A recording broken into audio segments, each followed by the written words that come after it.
The Zarkonian Dominion had spent 3 centuries perfecting the art of conquest. Their armada had swept through 14 galaxies, subjugating 400 civilizations. Their strategy was mathematically precise. Overwhelming numbers, coordinated strikes, and the psychological impact of watching your defenders crumble beneath endless waves. Emperor Thrax watched Earth's blue marble on his command display with satisfaction.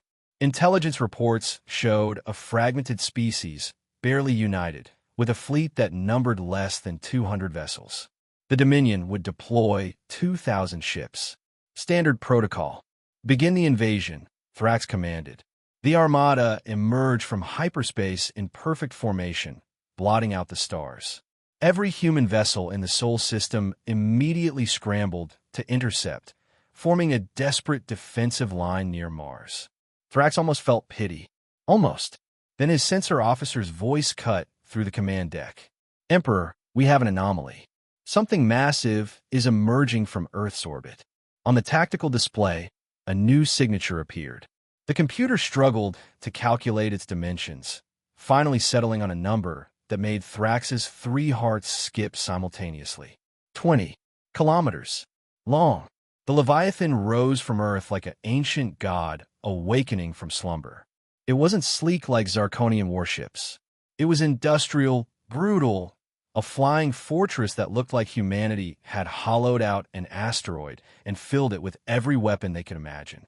That's not a ship, Thrax's admiral whispered. That's a mobile battle station. All vessels, concentrate fire on the large target, Thrax ordered. 2,000 ships adjusted their trajectories, weapons charging. The Leviathan didn't dodge. It didn't need to. Its point defense grid activated first. Thousands of automated turrets tracking incoming fire with machine precision. Into a wall of tungsten slugs moving at hypersonic speeds. The few that penetrated met shield layers so thick they could absorb a stellar flare. Then the Leviathan's main batteries opened up. What emerged wasn't elegant plasma or quantum torpedoes. It was kinetic force weaponized to apocalyptic levels.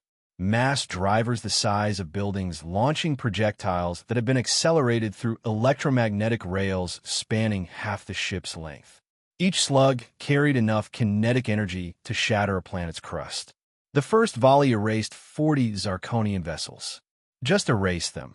Turned them into expanding clouds of superheated gas and metal fragments. Evasive action, Thrax screamed. But the Leviathan wasn't done. Missile bays opened along its flanks. Not dozens, but hundreds, each launching swarms of independently targeting warheads.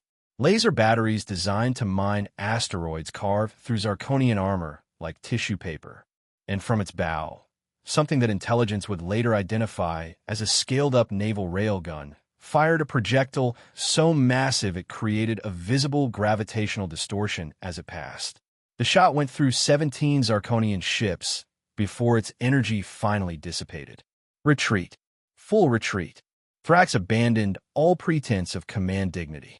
But the human fleet, emboldened by their titanic guardian, pressed the attack.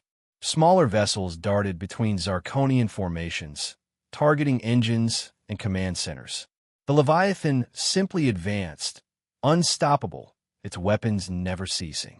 In 30 minutes, the greatest armada in Dominion history lost 800 ships. The survivors fled through hyperspace jumps so hasty they left debris trails across 3 star systems. Aboard the Leviathan, Admiral sent a message to the Dominion, she ordered. Tell them Earth is not for conquering. The message included full tactical footage of the battle. It also included specifications of the 6 other Leviathan-class vessels currently under construction in Earth's orbital shipyards. The Zarkonian Dominion, which had never known defeat, held an emergency council. The debate lasted 3 days before reaching a unanimous conclusion. Humanity was to be reclassified from primitive conquest target to existential threat. Avoid at all costs. Emperor Thrax personally signed the order establishing a 50 light-year exclusion zone around Sol system. Because in 3 centuries of conquest, the Dominion had learned to recognize when they'd finally met something bigger, meaner, and more stubborn than themselves.